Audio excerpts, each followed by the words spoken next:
Oui, bonjour Monsieur Hassan Mourbel. Monsieur Hassan Bonjour. Mourbel, nous vous remercions déjà d'avoir accepté cette invitation à répondre Merci. à quelques questions C'est moi pour... qui vous remercie. merci beaucoup. Pour Nabat de Nantes, donc, les choses sont en train d'évoluer à Djibouti, les choses sont en train de bouger. Et nous Oui. avions envie de vous poser quelques questions. Quelques questions, Ah, donc, voilà, il n'y a pas de problème. merci. Sans problème, sans souci. D'accord. Donc, C'est un Monsieur honneur pour Hassan moi Morbel, d'intervenir sur Radio Nabat. écoutez, l'honneur est partagé. Merci beaucoup. Merci. Monsieur Hassan Morbel, donc, vous êtes responsable des relations extérieures du FRUD. Oui. J'ai l'impression que le virus de la politique vous a attaqué très très tôt, dès l'époque coloniale déjà.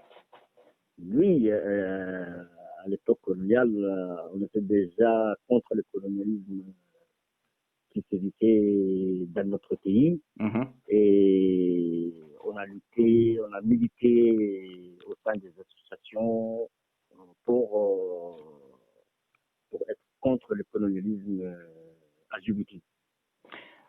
D'accord. Et je sais que vous avez aussi, quand vous étiez en France en tant qu'étudiant, participé, disons, à plusieurs associations et autres, entre autres l'UNICAS, très connu par les Djiboutiens.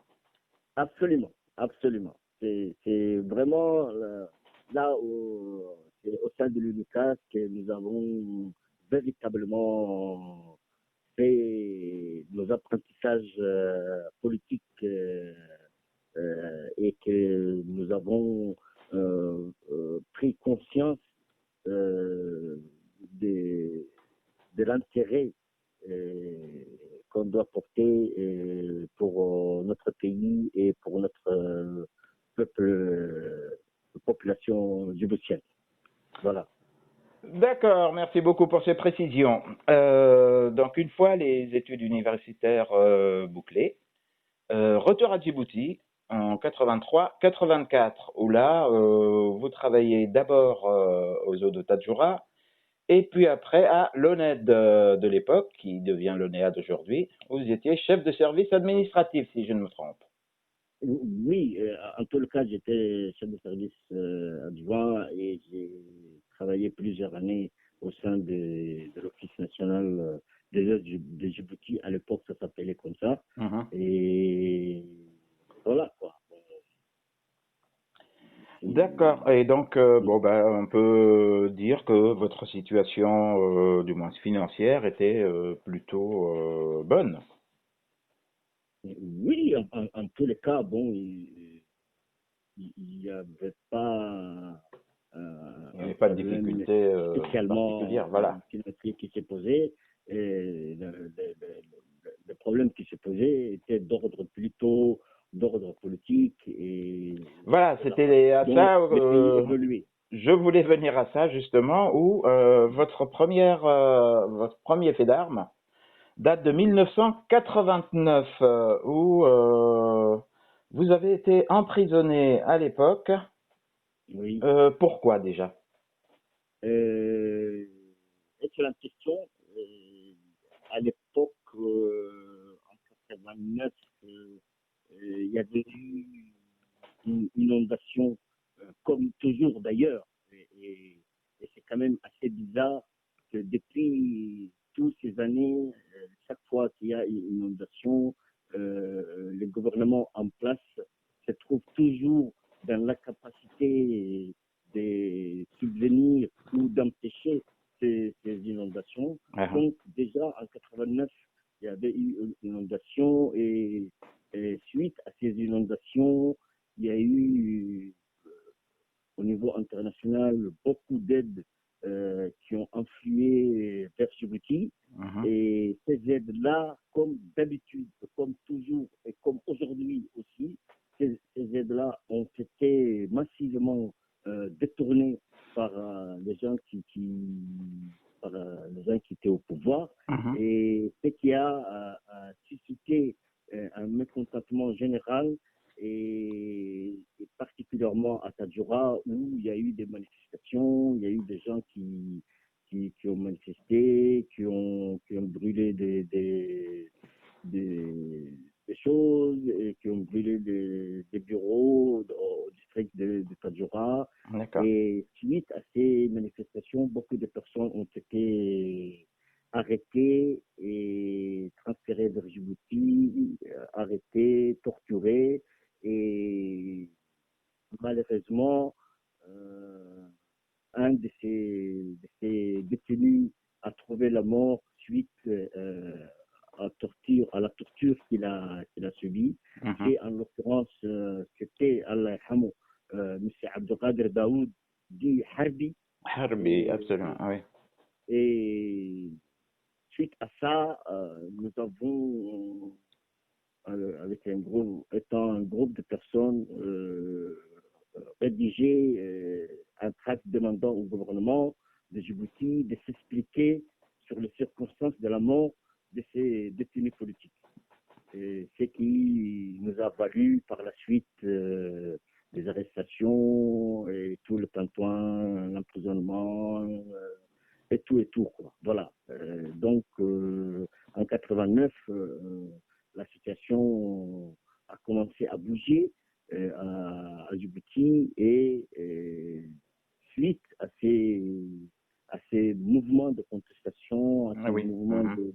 de protestation, cela a évolué et a permis à certains partis politiques de s'unir. Et par la suite, il y a eu l'apparition, comme vous le savez, du Front de Front pour la restauration de l'unité et Et de la de démocratie. la démocratie. D'accord, donc Voilà. voilà, précurseur en tout, et là, vous venez en plus de me préciser que le Freud n'est pas né de rien, mais qu'il y avait toute une histoire, il y avait toute une colère qui grondait déjà. Et quand même, vous me parlez d'inondation de 1989, vous vous rendez compte que 30 ans après, effectivement, comme vous le soulignez, nous vivons encore la même La mauvaise même situation. expérience, Oui, oui, malheureusement. Malheureusement, malheureusement. cela démontre que à Djibouti, au niveau de planification pour permettre à la population de mener une vie décente, laisse à désirer. C'est le moins que l'on puisse dire. C'est le Pour le moins que moment. l'on puisse dire. D'accord. Oui, Bien, maintenant entrons dans le vif du sujet, si vous permettez, mais je vous en prie. Monsieur Hassan Morbel. Voilà, donc juste après, dans les années 90, il y a eu donc création du FRUD. Et Oui. création du FRUD, vous avez joué un rôle à cette époque-là Mhm, pour que ce FRUD devienne réalité. mhm, Mais une fois que le Freud est né, il a suscité, je me rappelle de cette époque-là, comme moi j'étais à Djibouti, il avait suscité énormément d'espoir et les gens croyaient enfin en la possibilité d'un changement. oui. Cependant, bon, malheureusement, on connaît tous l'histoire. Hein. Il y a eu ce choc énorme, cette déception, la rentrée des Agaba Oui, en, en résumant, hein, oui, le RPP finalement s'est consolidé oui. et on est tombé pratiquement en léthargie Mhm, pendant une bonne période qui a duré pratiquement 20 années. Et puis là, oui, et puis oui, là, il y a eu quelque chose qui s'est appelé l'USN. Un autre oui, espoir est né. Quel a été le mhm, rôle du FRUD ou est-ce que le FRUD a participé à mhm. l'USN? Oui, avant de répondre directement à cette question, permets-moi, cher Nidal, de ne pas être totalement d'accord avec le terme léthargie, parce que entre 94 et, et 2003, euh, très précisément là où l'USN a vu le jour, Mhm. la lutte ne s'est pas arrêtée. Euh, les combattants du FRUD ont toujours été sur le terrain, même si les actions militaire n'était pas aussi intense qu'auparavant. Mhm. Le FRUD a toujours existé, il a toujours maintenu la flamme de la résistance allumée. Il a permis à cette flamme de ne pas s'éteindre et il a permis aussi, et soit dit en passant, si les différents partis politiques ont pu s'unir pour mettre en place l'USN. Mhm. Ce n'était pas la première euh, euh, organisation unitaire qui a vu le jour Oui, oui, oui, absolument. à Djibouti. Absolument. Et donc, euh, le FRUD n'était pas du tout en léthargie. Le FRUD a toujours été actif, que ce soit sur le terrain, que ce soit sur le niveau politique ou sur le niveau diplomatique. Et c'est pourquoi, d'ailleurs, on peut affirmer, sans crainte de se tromper, que le FRUD a très largement contribué à la création de l'USN en favorisant les dialogues entre les différents partis politiques qui étaient à l'époque légalisés, en étant un intermédiaire entre les différents partis politiques, en permettant l'unité, afin que l'unité se réalise. Et le FRUD, sincèrement, a joué un rôle important pour la création de l'USN. Donc, il était loin d'être en En léthargie. léthargie, d'accord. Je retire ce mot. Je vois qu'il vous a touché. C'est pas grave. Non, mais je parlais beaucoup plus au niveau de la population, où là, on n'avait pas vu beaucoup de mouvements politiques, ni quoi que ce soit, s'exprimer. Je dirais Oui. plutôt ça comme ça. Mhm. Voilà, à part que là, cette année, depuis 2019, on a Oui. l'impression que ça bouge à Djibouti, Oui. Monsieur Hassan Morbel. Mhm. Et ça bouge non plus des partis politiques, c'est leur Mhm. boulot, ils essayent de faire ce qu'ils peuvent là-bas, les partis politiques, je n'en doute pas. Oui. Mais là, Mhm. on remarque que ça bouge, il y a d'autres acteurs qui sont en train d'entrer en jeu. Il y a des Oui. acteurs de la société civile, on Oui. le remarque beaucoup, bon, même nous, si on est à l'étranger et autres, on voit ça par exemple sur toutes les pages Facebook qui peuvent exister pour parler de la cherté de la vie, pour parler Mhm. de solidarité, pour parler de problèmes avec les DD, par exemple, pour Oui. parler des inondations, justement. Et puis Oui. surtout, il y a un autre acteur qui est en train, j'ai l'impression, d'entrer en jeu, c'est les Oui. militaires. On n'a Mhm. jamais vu Mhm. autant de militaires, et pas n'importe lesquels, c'est surtout des officiers, qui affichent Oui. publiquement leur désaccord actuellement avec Oui. leur hiérarchie. Mhm. Qu'est-ce qui se passe à Djibouti? Et Oui. du point de vue du FRUD, quelle serait, d'après vous, la meilleure approche? Ou quelle est votre approche tout simplement face à cette situation? D'accord. En tous les cas, il est vrai que au niveau de la société civile, ça bouge énormément. Ça bouge parce que ce sont les conditions de vie dans lesquelles la population est plongée euh, font que les gens commencent à refuser la pesanteur de la pression, de, de l'oppression que le régime maintient sur la population en général. Mhm. Or, les gens, aujourd'hui, comme tu as pu soulever, et il y a aujourd'hui ce qu'on appelle les réseaux sociaux qui permettent à l'information de circuler en temps réel.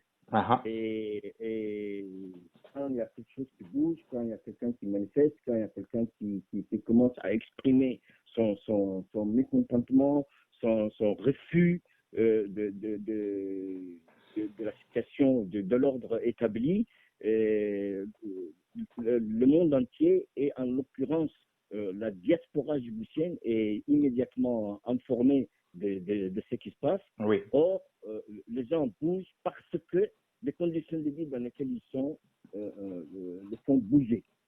Or, la réaction du régime en place est toujours la même. C'est la répression, toujours la répression et encore la répression. Chaque élément, chaque jeune qui essaie de s'exprimer, qui essaie d'exprimer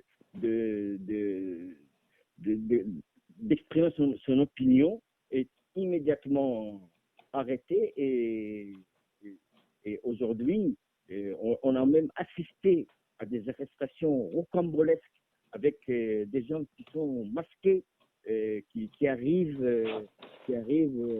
Ah oui, c'est chez pratiquement du quelqu'un. kidnapping, à ce qu'il paraît.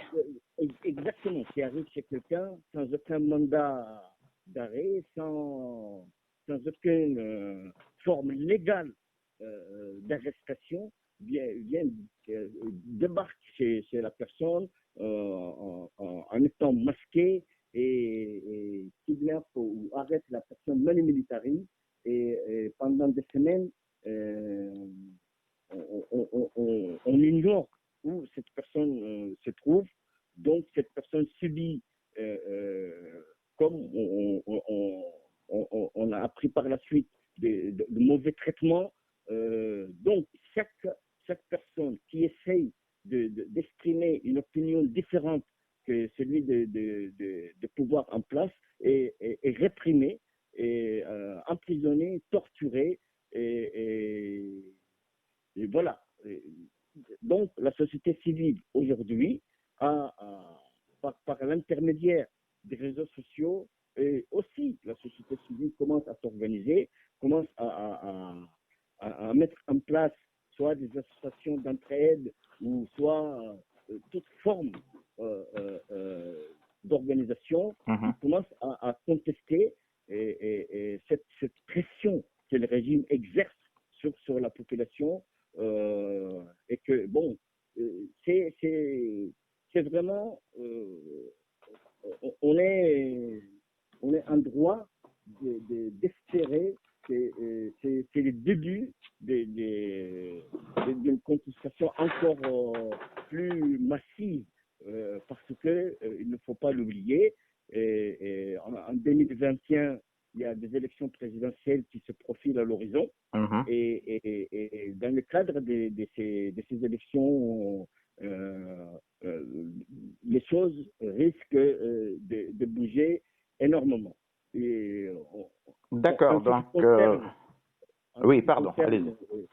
Excuse-moi, en ce qui concerne l'aspect des militaires qui commencent aujourd'hui à s'exprimer, bon, permettez-moi de dire que le malaise au sein de l'armée existe depuis fort longtemps. Et les militaires aujourd'hui subissent une énorme discrimination, un ostracisme qui est vraiment effarant. Et les militaires aujourd'hui sont humiliés et ne peuvent exercer leur métier ou leurs compétences en toute liberté. C'est ça qui fait bouger au niveau et ça fait longtemps qu'on a entendu parler des officiers libres qui contestent aujourd'hui la hiérarchie militaire qui est en place. Et ces militaires-là, aujourd'hui, bon, bien sûr, en parlant des militaires, certainement, qui a voulu parler du lieutenant Fouad. Entre autres du lieutenant Fouad, parce qu'ils sont deux à avoir déserté.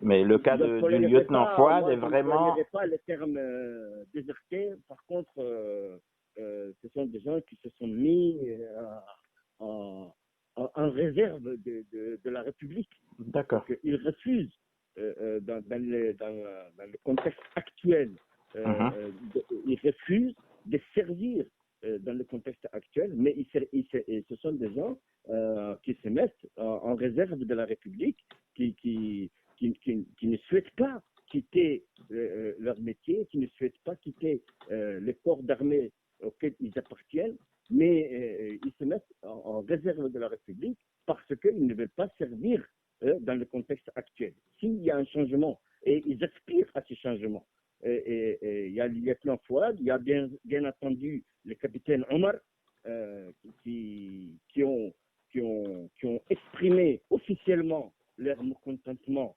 et tout ça, mais ces des officiers ne sont que la partie visible de l'iceberg, parce que au sein de l'institution militaire, aujourd'hui, il y a un énorme malaise et il y a de quoi, parce que bon, permettez-moi une petite parenthèse, c'est de souhaiter, sinon d'exiger la libération de tous les prisonniers politiques, y compris les lieutenants Fouad.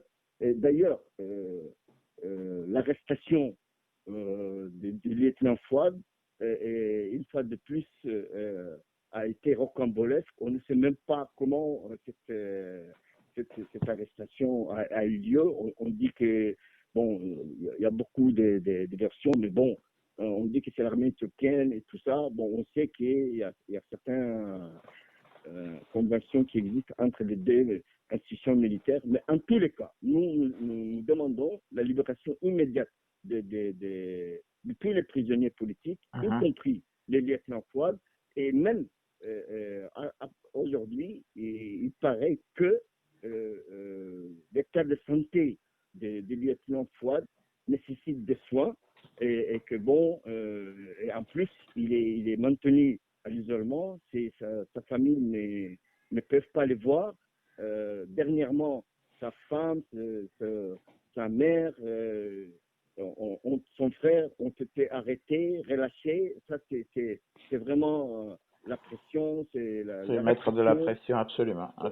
Voilà. Et on demande la libération de tous les prisonniers politiques. Ceci dit, pour revenir au malaise qui existe au sein de l'armée, il y a de quoi, parce que aujourd'hui, les militaires djiboutiens subissent sincèrement une humiliation et ils sont brisés et ils sont atteints dans leur dignité par la façon d'agir de la hiérarchie militaire. Aujourd'hui, on demande aux militaires djiboutiens d'agir à l'image du régime qui est en place, c'est-à-dire d'être corrupteur, corrompu, malhonnête.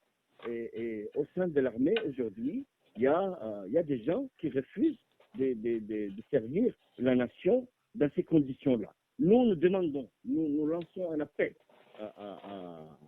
à ces militaires. Nous leur disons que le FRUD n'est pas l'ennemi de l'armée nationale djiboutienne. Le régime, le FRUD lutte contre un pouvoir clanique, tribalo-clanique, qui a monopolisé tous les pouvoirs et qui maintient toute la population djiboutienne, qu'elle soit civile ou militaire, dans des conditions d'humiliation extrême. Voilà. Et nous, aujourd'hui, non seulement nous lançons un appel à l'armée, mais aussi à la population civile. Il faut prendre sa destinée en main et le FRUD reste ouvert à accueillir tout ce qui aujourd'hui conteste ce régime, ce pouvoir agonisant. D'accord, et vous me donnez, merci de me tendre la perche, vous me donnez une excellente transition. Le FRUD reste ouvert. Le FRUD, je sais que vous avez eu des assises du FRUD le 5 et 6 septembre dernier, 2019. Oui. D'abord, avez-vous, et je reviendrai par la suite à ma question, avez-vous participé à ces assises-là? Je sais qu'elles sont déroulées dans le maquis. Vous voulez me tirer le verre du nez, monsieur Nidal, mais bon, moi, j'ai assisté effectivement à ces assises, à ces assises qui se sont déroulées dans une atmosphère vraiment militante, combative, et les gens ont été enthousiasmés de pouvoir tenir ces assises, et des résolutions ont été prises et les fruits de travail aujourd'hui, en attendant le congrès qui se tiendra prochainement, sur les résolutions qui ont été adoptées à ces assises. Et une des résolutions qui ont été adoptées consiste justement à élargir les bases du FRUD, Ah, justement. à s'ouvrir D'accord. à la population djiboutienne. Et permettez-moi de préciser que jamais le FRUD n'a dit qu'il luttait pour une seule ethnie du pays. C'était ma question, si vous permettez, Oui. justement. Alors, ma question, M. Hassan Morbel, c'était, voilà, c'est le reproche que beaucoup de gens vous font, Oui. ou l'incompréhension, je ne sais pas. Toujours est-il que le FRUD a toujours, depuis sa création, été assimilé à un parti d'abord militaire, enfin armé plutôt, et puis surtout uniquement réservé à la population afar de Djibouti. Oui. Maintenant, justement, vous me parlez d'ouverture. Est-ce que finalement, vous allez vous ouvrir aux autres communautés? Bon, une petite précision, M. Nida. Quand je parle de s'ouvrir, je ne parle pas au niveau ethnique, mais au niveau, par exemple, aujourd'hui, il y a des gens qui sont réellement, qui ne sont pas d'accord avec les régimes en place, mais qui ne voient pas quelle solution adopter. Par exemple, est-ce une solution politique, est-ce une solution politico-militaire? Bon, les gens se posent des questions.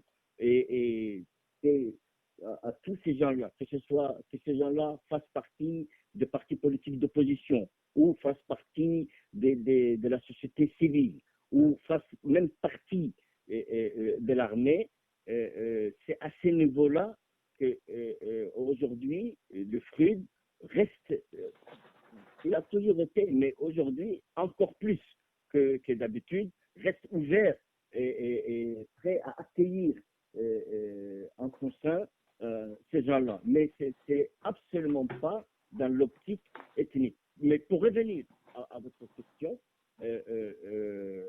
c'est le pouvoir en place qui a introduit ces idées qui consistent à dire que le FRUD lutte uniquement pour telle ethnie et pas une autre. Ça, c'est totalement faux et archi faux. Le régime en place, quand le FRUD a commencé ses actions, le régime en place a d'abord dit que c'était des étrangers venus de l'Éthiopie, de l'Érythrée, qui luttaient contre lui. Après, par la suite, il a dit que c'était des affaires de l'Éthiopie, que c'était que le FRUD ne cherchait que l'intérêt des affaires, absolument. Et il a mobilisé la population djiboutienne en disant que vous, les Somaliens, le FRUD, il arrive, il va vous égorger devant vos maisons, il va égorger vos enfants, il va égorger vos femmes. Il a mobilisé la population sur ces mensonges-là. C'est le régime en place qui a introduit en fait ces mensonges, mais au niveau des FRUD, il n'a jamais été question de lutter uniquement pour une seule ethnie du pays. Et par ailleurs, je me dois de préciser qu'au sein du FRUD, aujourd'hui et hier et demain, il y a toutes les composantes de la République de Djibouti. Et il il ne faut pas se laisser berner, tromper par un régime qui est aux abois et qui est à court d'arguments et et c'est sa boutique. Il mobilise les gens sur le Bien sûr, et problème sa propagande est puissante. parce que lui-même, il n'a qu'une vision clanique, tribalo-clanique de la politique. Et il croit que tout le monde a la même vision que lui. Et aujourd'hui, tout le monde se rend compte, tous les Djiboutiens, tous les vrais Djiboutiens, aujourd'hui se rendent compte que en fait, tous les autres composantes de la République de Djibouti sont mis de côté et ce n'est que un petit clan, un petit groupe de gens qui ont monopolisé le pouvoir et qui usent et abusent de ce pouvoir-là. Nous, les Djiboutiens, nous savons que tous les Djiboutiens ont une approche différente de cette façon de voir. Et les Fruits, les combattants des Fruits, la direction des Fruits savent que les Djiboutiens, les vrais Djiboutiens du quartier 4, du quartier 3 sont nos frères. Les Fruits les dit, les Fruits dit, les vrais Djiboutiens qui sont du quartier 3 et du quartier 4, ce sont nos frères. Ceux de quartier 1 et quartier 2, ce sont nos frères. Ceux de quartier 5 et quartier 6, ce sont nos frères. Ceux qui sont de Djabal, ceux qui sont de Hambali, ceux qui sont de Laouadda, ceux qui sont de Ali Adde, ceux qui sont de Ali Sadir, ceux qui sont de Dekhil, ceux qui sont de Yoboki, ceux qui sont de Tadjoura, ceux qui sont de Obok, ceux qui sont de Moulhili, de Korangar, ce sont nos frères. Nous luttons pour l'ensemble de la population djiboutienne et non pas pour une seule ethnie. Nous nous rabaisserons jamais à avoir une vision ethnico-tribale comme ce qui caractérise le régime actuel, absolument. à Djibouti. Voilà. Et nous lançons un appel aujourd'hui à la population djiboutienne. Et il est temps, après 43 ans de brimades, d'humiliation, de répression, d'oppression, d'assassinat, des exécutions extrajudiciaires, d'emprisonnement, des tortures. Il est 43 ans, ça suffit. Et que les Djiboutiens doivent se mobiliser, et ils doivent se mobiliser particulièrement en renforçant le rang du FRID, quelle que soit leur contribution. Ils peuvent contribuer à renforcer le FRID de toutes les manières. Et nous lançons cet appel. Et d'autres jours, le président du FRUD s'est exprimé. Un autre responsable du FRUD s'est exprimé. Nous lançons pour aujourd'hui aussi, nous mobilisons la population djiboutienne de ne plus croire aux mensonges de ces régimes-là et de se mobiliser contre lui. Voilà ce que nous disons. Écoutez, merci d'avoir répondu à notre appel. J'espère que votre message sera entendu. Et on a dépassé la demi-heure. Si vous avez un petit mot à rajouter à nos auditeurs, je vous en prie. Alors, d'abord, mon cher Nidal, merci beaucoup de m'avoir permis de m'exprimer. Et en dernier lieu, je voudrais quand même si c'est un peu tardif, souhaiter Eid Mubarak à tous les Djiboutiens. Je sais aussi que certains sont encore en train de jeûner et que demain, dimanche 30 mai, sera le dernier jour. Et à eux aussi, je souhaite Eid Mubarak. Et la seule, l'unique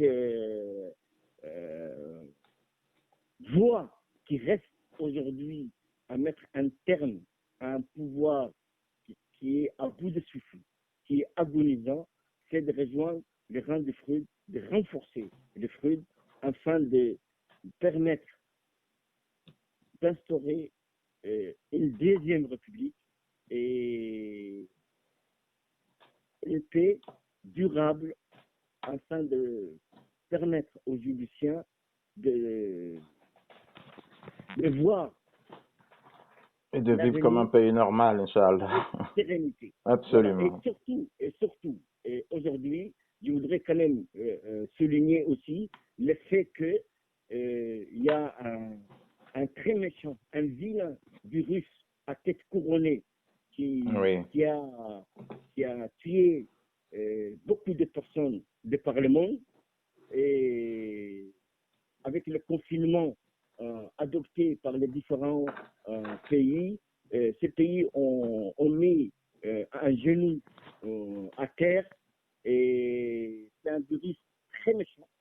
Et, nous lançons un appel à la population djiboutienne de ne pas négliger les différentes mesures de sécurité qu'il faut prendre. Et il faut préserver votre vie parce que votre vie, c'est notre richesse absolue. Et prenez soin de vous et protégez-vous et protégez les autres. Et voilà, merci beaucoup, mon cher Nidal. Merci encore une fois. Salut. Et à très bientôt, Inch'Allah. Merci beaucoup, Hassan Morbel. Merci. Voilà, c'était donc Hassan Morbel qui a lancé cet appel, qui, j'espère, sera entendu